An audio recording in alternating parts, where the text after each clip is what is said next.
So just after 8 minutes past 7, a secret agent from the southeast who infiltrated the IRA on behalf of British security services says he's been abandoned by those he loyally served and left to live destitute with severe mental health problems.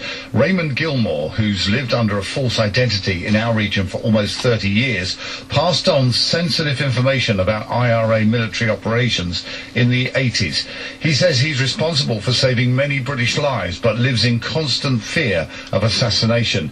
Before going into hiding, he became a supergrass witness in one of the biggest criminal trials in Irish and British history.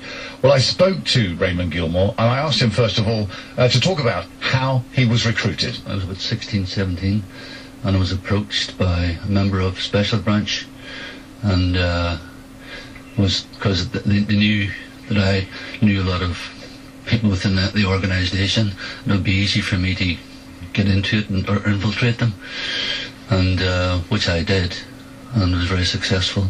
I was promised to be looked after basically for the rest of my life, and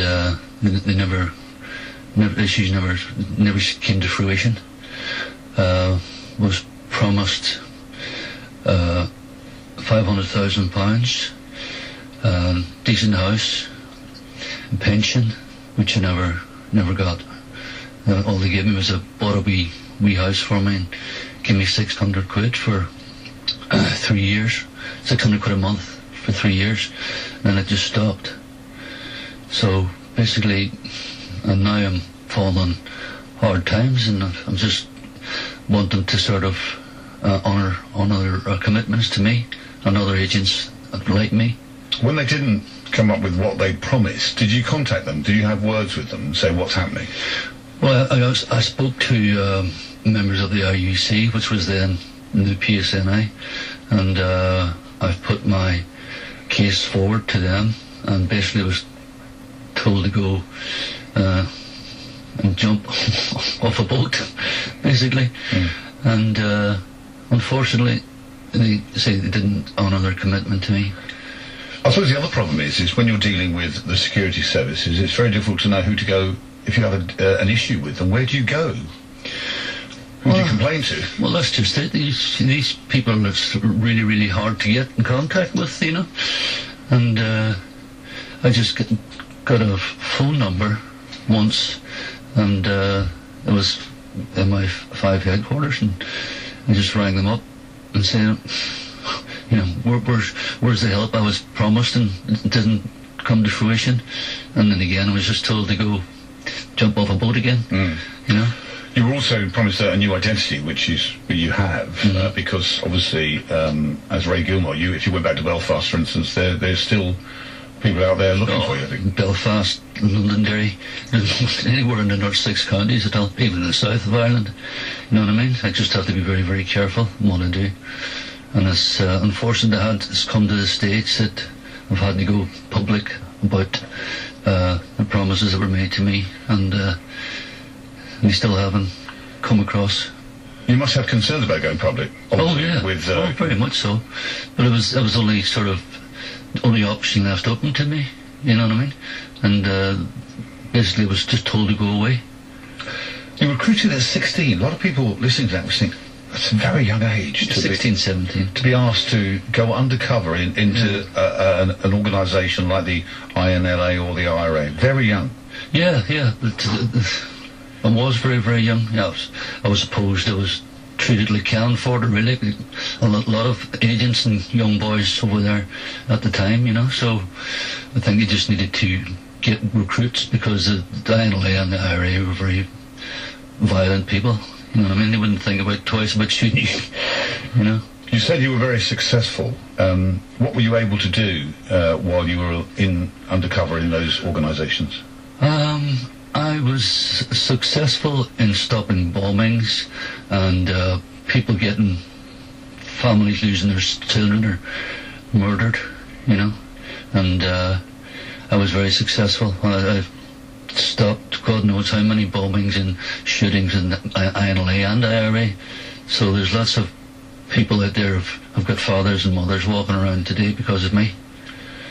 Your cover was blown, wasn't it? Funny enough, by MI5 in a way, accidentally. Was it immediate after that you had to come to Britain and find a new identity and have all that promised? Yeah, and I had to be taken out because my life was not safe anymore, and I was told by my contact in the special branch that they were getting closer to me.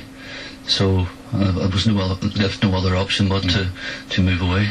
How has what's happened to you, Ray, affected your life since then?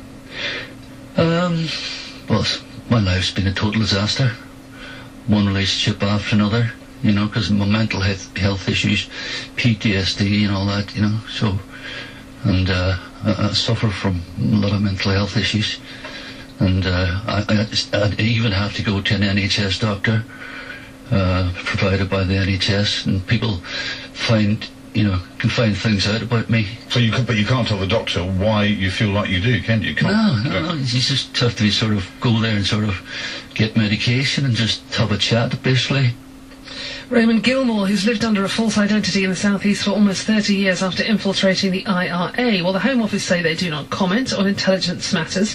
Let's get a view now of Liam Clark, a journalist with the Belfast Telegraph, who's also been following this story. Good morning.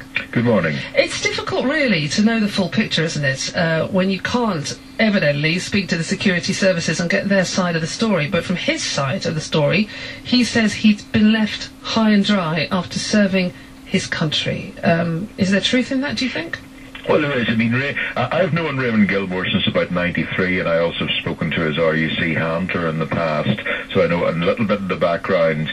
Now, he did mention himself that he did get some assistance when he left initially, but, I mean, the fact was, here was somebody who was recruited in his teens, and had been attempts to recruit him since he was about 14, and then he was plunged into a secret world where policemen fawned on him, gave him money, made him all sorts of promises, and at the end of it he was dumped into a country he'd never been in before, or an area he'd never been in before, with no friends, and told never to contact his family. Now, it's not surprising that someone in that situation cracked up, and he would have needed a continuing commitment of counselling, mental health care, and assistance with finding employment. I mean, even the secret identity he was given was fairly thin. If he went for a job that required a security check, they'd come back and tell him the school you say you went to never existed.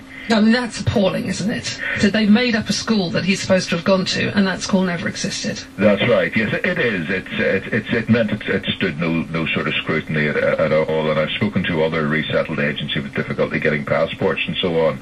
So the state needs these people. It needs them very badly at a certain point. It makes all sorts of promises, and then when they're blown, when their usefulness is over, they're forgotten relatively quickly. Is it anything to do with the fact, do you think, that this major trial that he was involved in, that he was a supergrass for, collapsed? Judge Lord Lowry saying he was entirely unworthy of belief, and he's obviously been devastated. He in the interview said he was heartbroken and disgusted.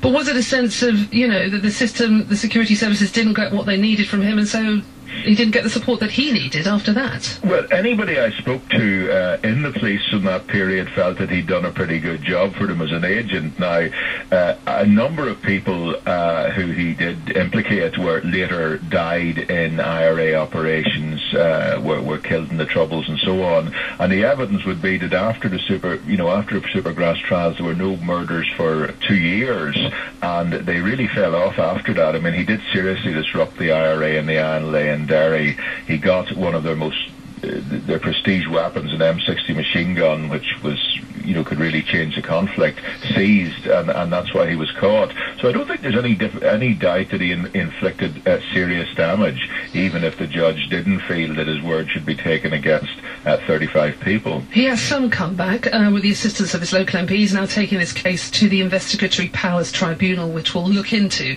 whether security services have kind of held up their end of the deal. But this is a man who now sleeps with a gun by his bed and is fearful for his life. And that's his story. In the fight that we have now on a global scale against international terrorism, The security services are going to find it pretty hard to recruit people, aren't they, with these kind of stories out there about how people get looked after? I would imagine his story will have a chilling effect, but it is fair to point out that there are new procedures for recruiting now under the Regulation of Investigatory Powers Act. If people are recruited that young, there are safeguards, and I believe there is some form of contract, though I don't know how much if that really covers more than the promises that Mr. Gilmour got. Thank you so much for joining us, Liam Clark, journalist with the Belfast Telegraph, who's covered the story of Raymond Gilmour. He's a former supergrass for the intelligence services in Northern Ireland, informing against both sides, in fact. He lives in the southeast now under a false identity, and he says he's been tossed aside by the security services, has not been given the support that he's needed. 19 minutes past 7, the headlines this morning at our top story. A former IRA supergrass who's living under a false identity in the southeast says he's been left to live destitute with severe mental health problems. The Justice Secretary, Chris Draynor...